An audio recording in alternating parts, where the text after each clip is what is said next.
Is because 12 years ago I was International Managing Director in a company called Logica. Logica was a 40,000 person software company, global software company, and I'd been in that job for 2 weeks. I was a very naive, young, rookie executive, and I was walking down the corridor of the 6th floor of Logica's headquarters in London. And walking towards me was the chief executive of that time, a guy called Dr. Martin Reed. And trust me, Martin was not one of these people that you wanted to have a spontaneous corridor conversation with. If there had been a door into the cleaning cupboard to the right, I would have gladly gone in there and sort of hidden for a moment. But there wasn't, and I knew I was going to have this conversation with Martin. And Martin came up to me and he said, "How's it going, Blakey?" And I said, "It's going great, Martin. In fact, yesterday, we completed the largest deal we've ever done in our sector. £30 million outsourcing deal with Lotus Cars." And then he said, "You think that's good, do you, Blakey?" And I thought, here we go. I'm either going to back off or I'm going to hold my ground. I'd like to say I was being brave, but I think it was just naivety that I decided to hold my ground. And I said, "Yes, Martin, I think it's great." And at that point, a finger came out into my face and said, "You know your problem, Blakey?" I thought, no, but I'm about to find out. "You're too effing nice." And then he walked off. Too effing nice. Just left me, stood there, and I'm thinking, too nice for what? Too nice to deliver results without cooking the books? You know, too nice to get to the top without trampling along others along the way. Too nice to lead a team without stealing their energy. And as I stood there, sort of dazed by this example of great 20th century leadership, I vowed deep down, something deep down kicked in, and I said, "I'm going to show you, Martin. I'm going to show you that nice guys, guys that can be trusted, can also deliver results." And I spent the rest of my time in that organisation. I doubled the size of that business. Martin one day actually said to me, "Well done," which was quite a revelation. And I went on to form my own company. And since then, as an executive coach, I've worked with over 120 chief executives from 22 different countries, many of whom are nice guys and girls who deliver great results, but also generate inspiring relationships and have a positive long-term reputation. So my message to you today in the next half an hour is that this myth that nice guys come last is exactly that. It's a myth. Nice folk, particularly in the world that we live in, I think will be coming first more and more often. I believe that the world is ready for leaders who rely upon the power of trust rather than trust in power. So leaders who rely on the power of trust rather than those who trust in power. My challenge to you as HR leaders is to say, are you today leaders who are relying on the power of trust? Do you know what that power is? Do you know how to build it? And do you recognize why in today's world it's the magic dust that can transform not just results but relationships and reputation?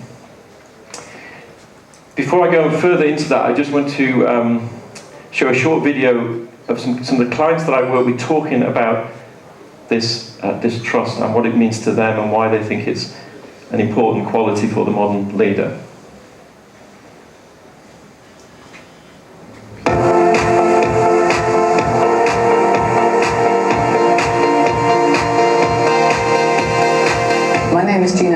I'm the CEO of the Academy of Executive Coaching. My name is Martin Proctor. I built and ran my own business up to last year when it was acquired by somebody else.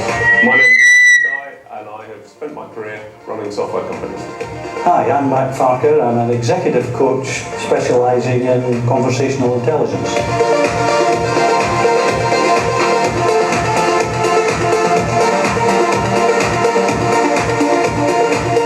I think trust is probably the most important value we can have now as a business leader. If you don't have that, you don't have anything. If you have a foundation for trust in your business, it means that you don't have to watch your back. you know that everybody's be pitching and positive for what you're trying to achieve. To drive great performance, it's clearly understood today that the key element is employee engagement, communicating with employees. And I think it is absolutely impossible to create employee engagement without trust. In his book, John talks about the 3 pillars. The pillar that had the most impact on me is ability. I think because it speaks to making a promise. And part of the trust issues of the past are that leaders have made promises and they've not delivered.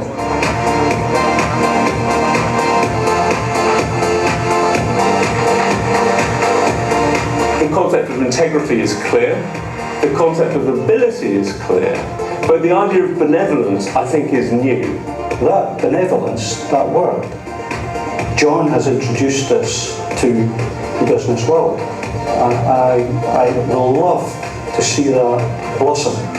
Today, the trusted executive has to deliver that benevolent attitude that essentially says, you can trust me, and I'm willing to engage with you across all levels of the organisation, not just my executive team. Leaders will count this as a blessing that they've actually got someone who can tell them how to do trust. For me, it's like a roadmap for a new executive. Reading the book made me realise that I can be confident because the way things I want to do, the way I want to perform in the way that he describes, is fine. It is allowed, and it is the right way of doing it. It is the way that will work and succeed.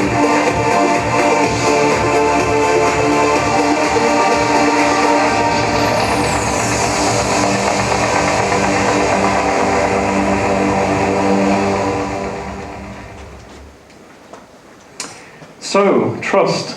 4 trusted executives there talking about why they think trust is critical in business and how they're role modelling that in their leadership.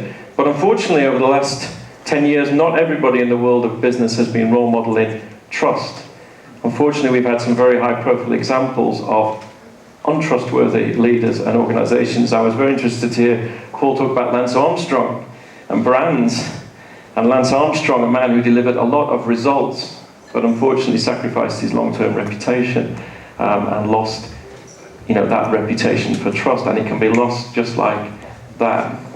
So I've got here my slide that I like to call the Rogues Gallery, and these are 4 business leaders who unfortunately have sacrificed trust in the last 10 years. Every time I show this slide, I put a new face on the slide. No shortage of fresh material, unfortunately.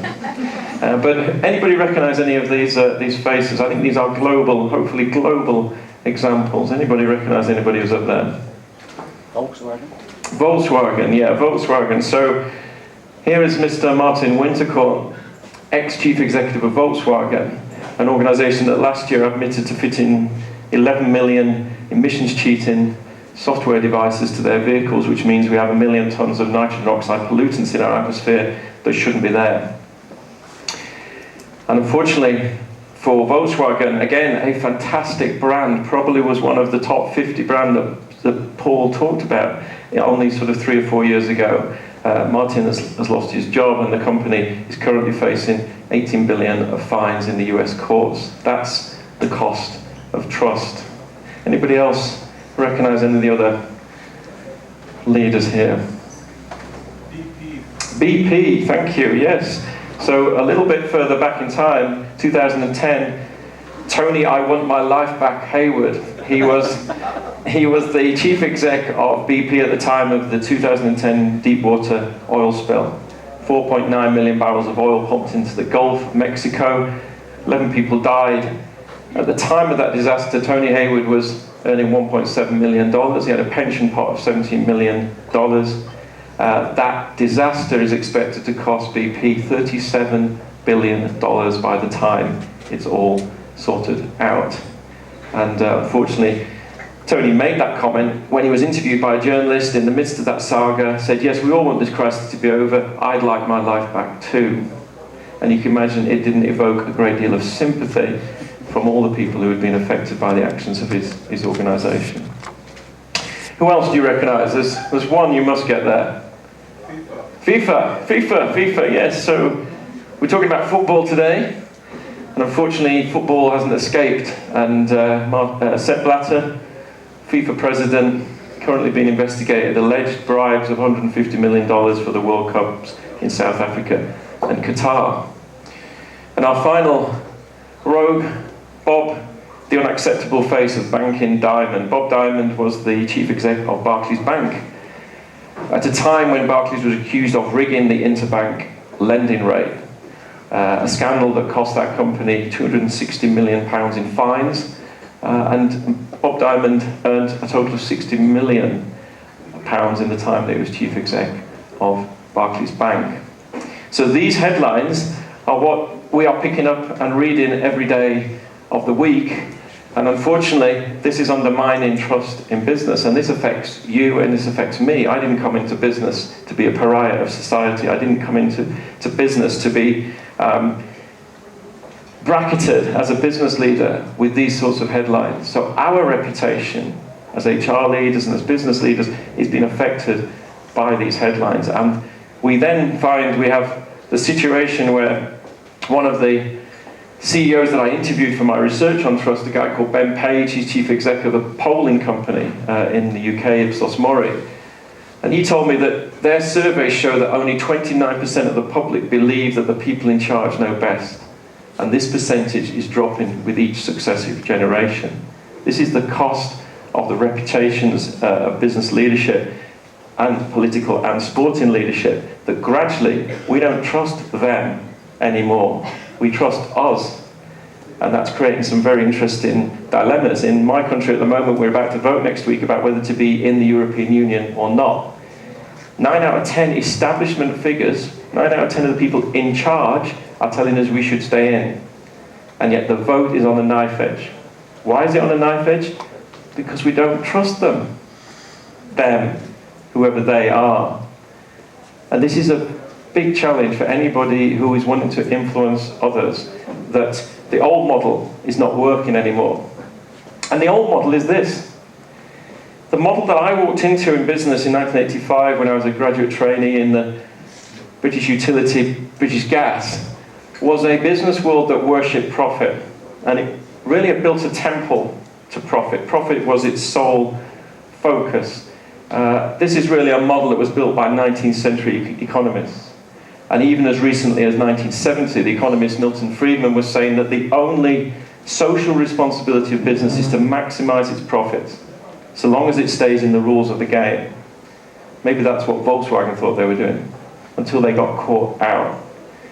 But this was a world that worshipped profit, and it was really held together by two pillars, two sacred pillars. You needed to have a brain, and then you needed to be given a job title that gave you authority, so you could tell other people what to do.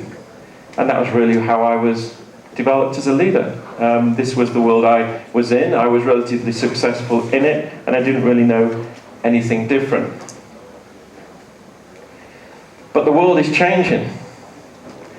It's changing at different paces, depending upon which company you might be in, or which culture you might be in, which society you might be in, but I think it's changing for all of us. And I'm sure we'll talk today about a number of those mega trends that are causing this change. You know, we have technology, we have globalization, diversity, we have a new generation coming into the workforce with very different expectations of leadership. Now, I don't want to go into any of those trends in detail, but there's one word that I think sums up the converging impact of those different trends. And that word for me is transparency.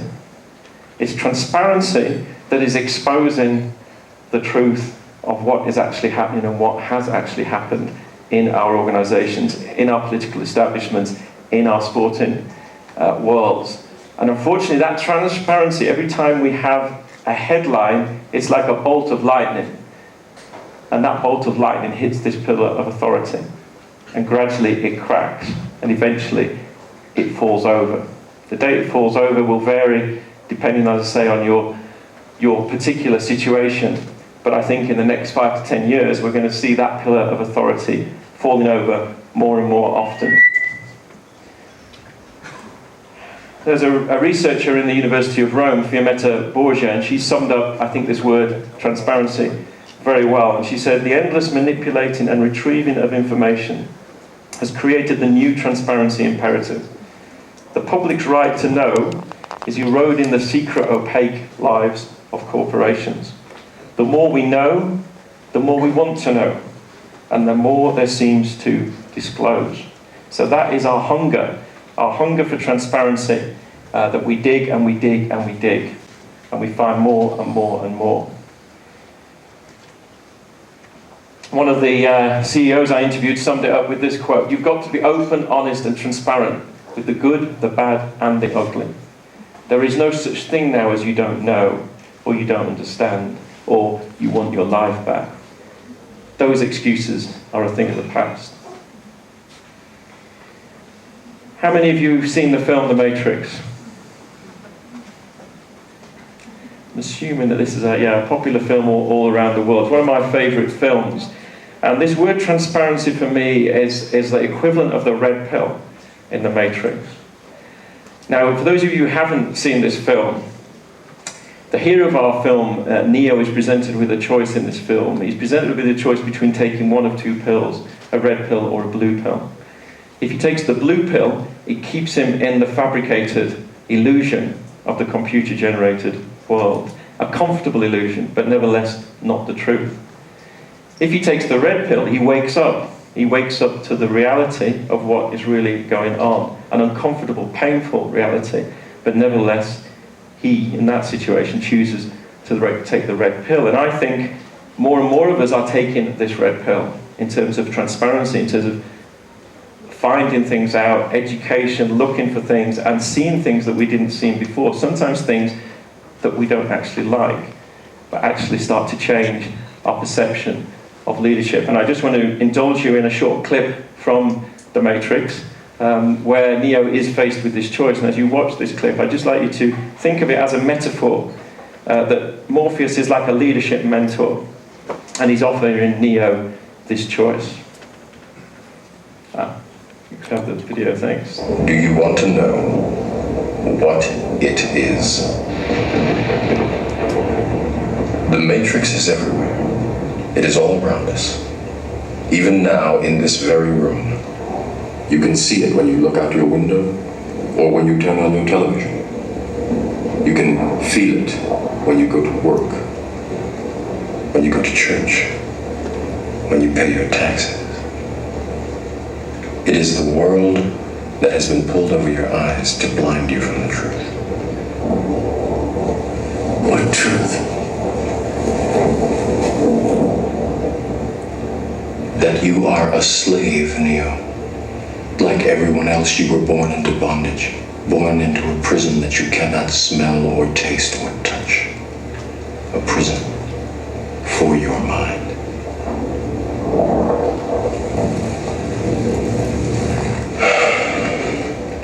Unfortunately, no one can be told what the Matrix is. You have to see it for yourself.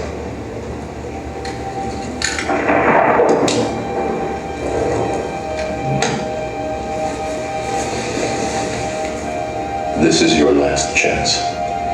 After this, there is no turning back. You take the blue pill, the story ends. You wake up in your bed and believe whatever you want to believe. You take the red pill, you stay in Wonderland, and I show you how deep the rabbit hole goes.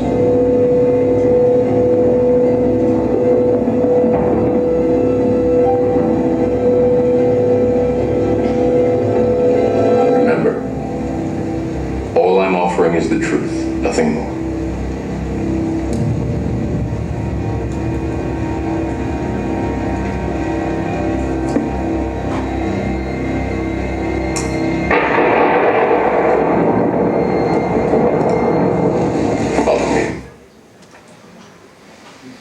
Very dramatic. So I was a slave to the management matrix in a business world that worshipped profit for 20 years. When I started my own company, I think that was the first day that I really saw there was an alternative, and took this red pill and went on the journey that I've been on as a coach. And at the end of that clip, Morpheus says to Neo, "Follow me." Follow me where? It's one thing to talk about an old temple of business that is falling apart, But where are we going? If that's no longer the paradigm that we worship in, then what next? And I think what I want to propose to you now is a different model, a model that I think is gradually establishing itself in the world of business. And it's a model of business that has two very distinct characteristics, a different purpose and a different glue. So the purpose of the new paradigm of business is that we're moving from the single bottom line of worshipping profit to the triple bottom line of profit, people, and planet. Or as I talk about in the book, results, relationships, and reputation. So a much broader purpose for business. And Paul mentioned Starbucks, a brand that is trusted and who has a leader who I think is a good example of a trusted executive, Howard Schultz. And Howard Schultz said, to be a benevolent organization, you have to make a lot of profit. But if your sole goal is to maximize profit, you're on a collision course with time. I was at a presentation last week in London from an expert called Dr. Tim Jones, whose job is to predict the future. And in his presentation, he said that by 2025, any organization whose sole purpose is profit will be unsustainable. Now we can argue about whether it's 2025 or 2020 or 2030, but the collision course with time is something for us all to think about. Where are we on the collision course with time? I'm not saying that organizations that worship profit will all disappear tomorrow. What I'm saying is that leaders anticipate the future. And if you want to anticipate the future in your organization, you'll be thinking about this shift from the single bottom line to the triple bottom line. How is our organization making that shift? What is my role as an HR leader in being a catalyst to help that shift happen? There are people making this shift. I put up my rogues gallery earlier, but I do want to highlight some really good news stories in business as well. Anybody recognize this guy? You won't recognize him, but you will recognize his company is Unilever. So Unilever, this is Paul Polman, the chief exec of Unilever. 172,000 person company, 190 countries around the globe, 50 billion in revenues. And Paul Polman, for me, an inspiring example of the trusted executive, the leader who has committed his organization to this triple bottom line. Back in 2009, when he was appointed, he launched what's called the Sustainable Living Plan in Unilever. And that plan was a bold attempt to demonstrate, in the same way that my bold attempt was to demonstrate that nice guys can deliver results, Paul Polman wanted to demonstrate that companies that affect the sustainability agenda, that lift people out of poverty, that reduce their environmental footprint, will also be fantastically successful in terms of their business performance. And as of 2014, the latest results of his Sustainable Living Plan, more than 55% of Unilever's raw materials are being sustainably sourced. CO2 emissions from energy and water have reduced by 37% and 32% per tonne of production. Unilever have improved the health and well-being of 397 million people around the globe, which is 40% of the way towards its 2020 goal. And in the meantime, Unilever's share price has risen by more than 40%. So here is a really pioneering example of the triple bottom line in process, that if you actually focus on doing good, you're actually also doing good for business, but you can't fake it. You have to have that sincerity about that purpose and that goal. So we have a business paradigm now with a new purpose, the triple bottom line, but we need a new glue to hold our organizations together. The previous glue of authority is no longer sticky enough to hold it all together. But there is that glue of trust. Trust is that super glue that I think leaders will need to reach for to hold it all together in this modern, virtual, technology-enabled world. But what is trust? It's very easy to use this word, to mention this word. We probably use it day in, day out, but what exactly is it? The oldest gesture of trust is the handshake. So if I come and shake a few hands, good morning, nice to meet you, nice to meet you, nice to meet you. Do you trust me now? No. Trust is a dance, it starts with a handshake, but it's a long-term dance, and in that dance there are more than one party at work. There's a great definition of trust by a lady called Denise Russo, and she said trust is a psychological state in the mind of the person doing the trusting. And what makes that interesting is that I, as the leader, cannot control whether you trust me. I can't demand that you trust me. It's your choice, and you will make that choice based on all sorts of criteria, some of which I have no control over. But the one piece of the jigsaw that I do have control over in this dance of trust as a leader is my trustworthiness.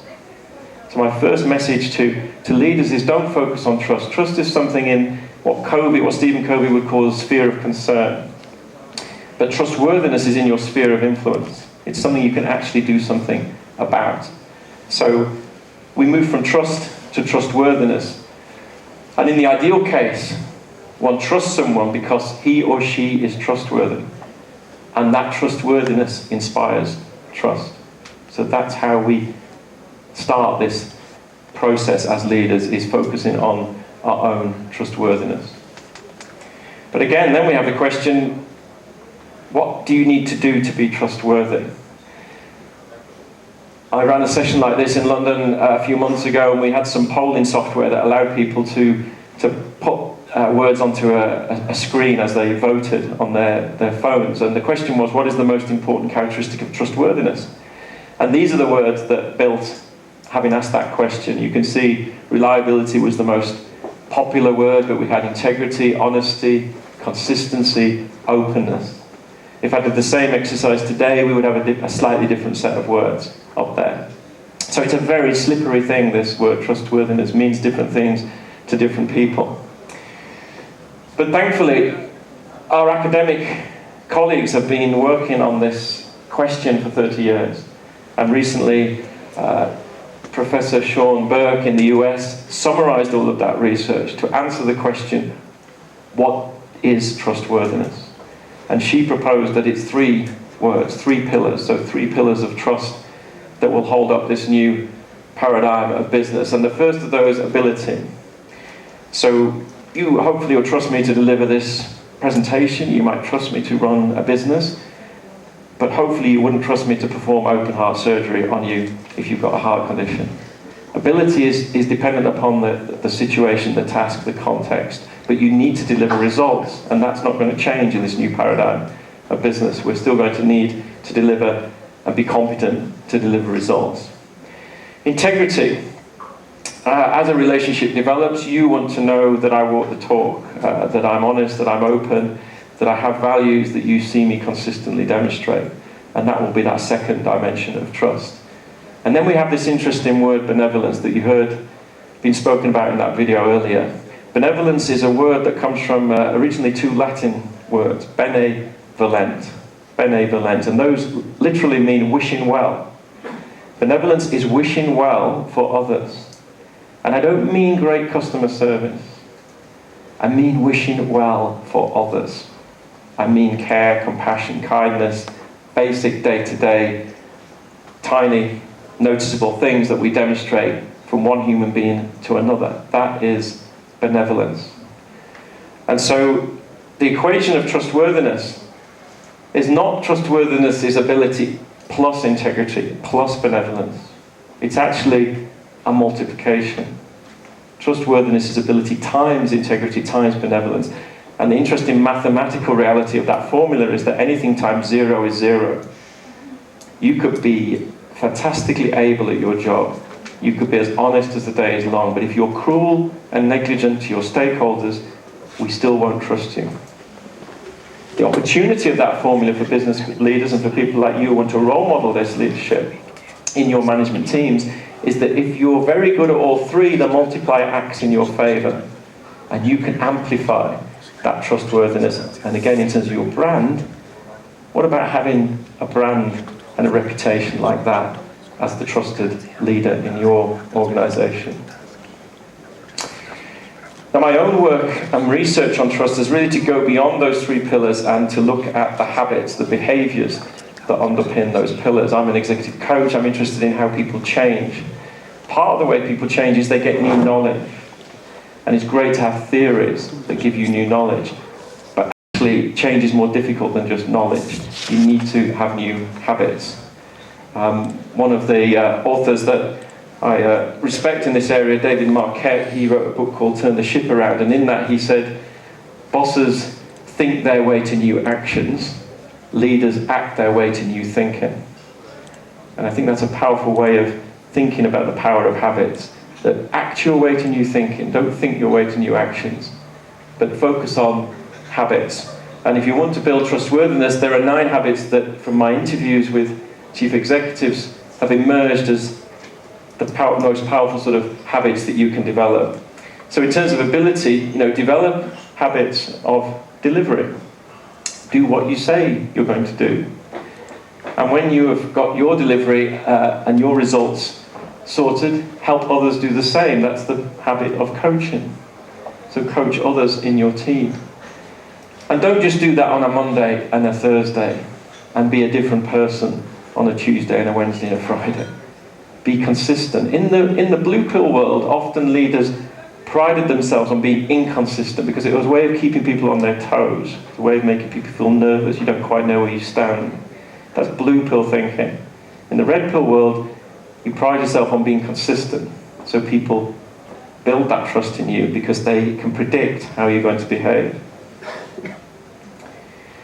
And then in terms of integrity, be honest. One of the CEOs I interviewed talked about every town needs a sheriff, he said. And I said, what do you mean? He said, well, every town, every leader, every organization needs someone asking those difficult questions that hold people accountable to honesty. Clearly nobody in Volkswagen was being a sheriff in that organization. So are you the sheriff in your organization? Do you ask those difficult questions? Are you challenging the honesty of your organization on a daily basis? Being open. Being open goes beyond honesty. It's about sharing more of who you really are. It's a little bit what Paul was talking about this morning in terms of really showing that full personal brand. And this is connected to that word vulnerability.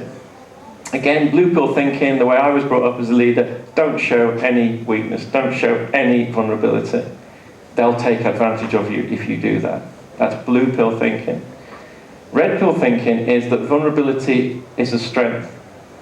Patrick Lencioni, the author, calls it getting naked, that you need to get naked with your stakeholders and show that vulnerability.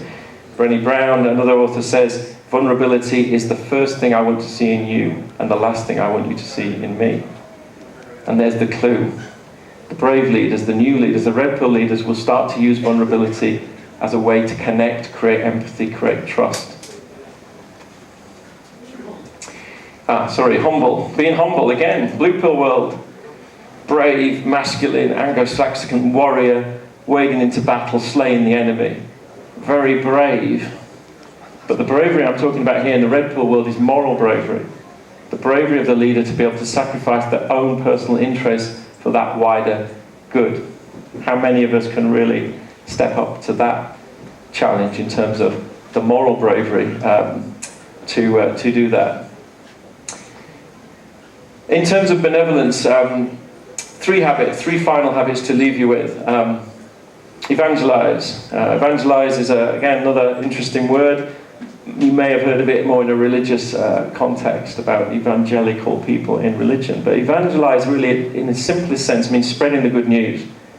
Spreading the good news. And when you think about what we saw earlier in terms of the bad news of business and how quickly that spreads in a world where you've got 24-hour social media, every leader needs to get on the front to spread the good news about their business. That's what Paul Polman's doing at Unilever.